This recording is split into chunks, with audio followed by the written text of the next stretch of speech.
25. You might think it's a harmless walk along the railroad tracks, but crossing them could cost you big time. And some people, they probably don't have food and they can come here and eat. how one South Bend church is filling bellies to tackle violence on the city's west side. Good morning, Michiana. Thanks for joining us for ABC 57 News on the CW25. I'm Drew Gardner. Emily Evans has the morning off. We'll have all your top stories coming up in just a few moments. First, though, let's start things off with meteorologist Greg Bobus in the Weather Center for a look at our forecasts. Hey, Greg. Hey, Drew. Forecast is pretty nice. If you look out the door or the window, whatever porthole you have through your house outside, you'll notice we have some cloud cover to start off this morning. That's our only issue. We're getting some breaks in the clouds. We're seeing a little bit of sunshine as well. Temperatures are in the 60s, 61 in Granger, 64 in South Bend and Elkhart as well. Lakefront temps holding very similar thanks to those clouds. We're at 65 in St. Joseph and 64 in Shoreham. And you move a little bit further south, another pair of 64s in Plymouth and Argus. Here's the cloud situation. Again, not going to last all day, but a better part of this morning going to be on the fairly cloudy side. This afternoon, we return to bright sunshine in the forecast. We boost our way back up to 80 degrees once again. And we'll take a look at the rest of this week, your weekend as a whole coming up in the full forecast as well. So we'll see you back here for that in just a little bit. All right, now we're going to head over to the MNC studios and check in with Mark McGill one more time for a final look at traffic. Hey, Mark.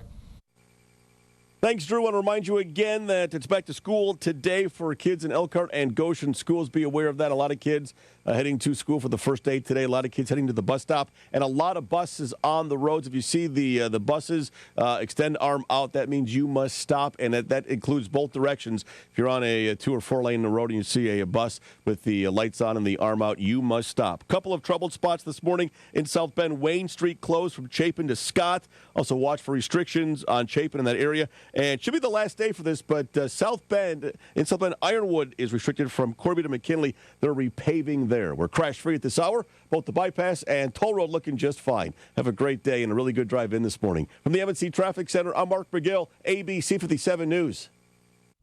And just in, Blackhawks star player Patrick Kane is reportedly being investigated by police in the town of Hamburg, New York. Hamburg is where Kane currently lives.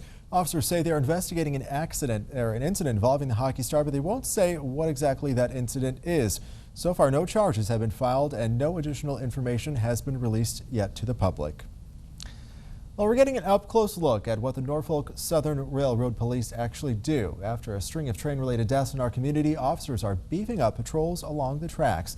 Only on ABC 57 this morning, our Alyssa Marino is live at a nearby train crossing in Mishawaka.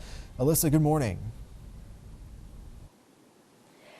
Good morning, Drew. That's right. I'm standing right next to one of the many memorial sites in Mishawaka where a member of our community lost their life after being struck by a train. And the Norfolk Southern Railroad police officers tell me since May of this year, 9 people have died on their tracks after being hit by a train.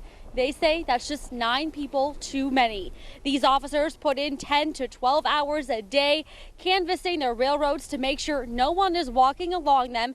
They also look for squatters and any other illegal activity near the tracks. But walking along these tracks is considered trespassing. So how much will this cost you if you get caught? Well, your first offense comes with a $100 to $300 fine. The second is a Class A misdemeanor, which could mean jail time. And your third is a level 6 felony, which not only means jail time, but could also mean a $1,000 fine. Now, again, these officers are out here every day canvassing their tracks to make sure no one's walking along them to help save a life. If you want more information for what these guys do, just head to abc57.com. Reporting live in Mishawaka this morning, Alyssa Marino, ABC 57 News. A Michiana church has moved services outside, and instead of breaking bread, they're serving up barbecued brats. Kingdom Christian Center leaders started Brats and Bible because they wanted to stop crime in South Bend's West Side neighborhoods. The idea is simple: feed hungry kids and teach them about spreading love instead of violence. Recently, it was a shooting over here, and I was glad that I wasn't around at the time. Well, the pastor of the church told ABC 57 he thinks the outdoor gatherings are working, so they've expanded Brats and Bibles to the last summer. You can stop by on Wednesdays at 6:30. That's all summer long. And the time now is 8:35. The now former police officer who's charged with murder has a history of acting aggressively. He's a ticking time bomb.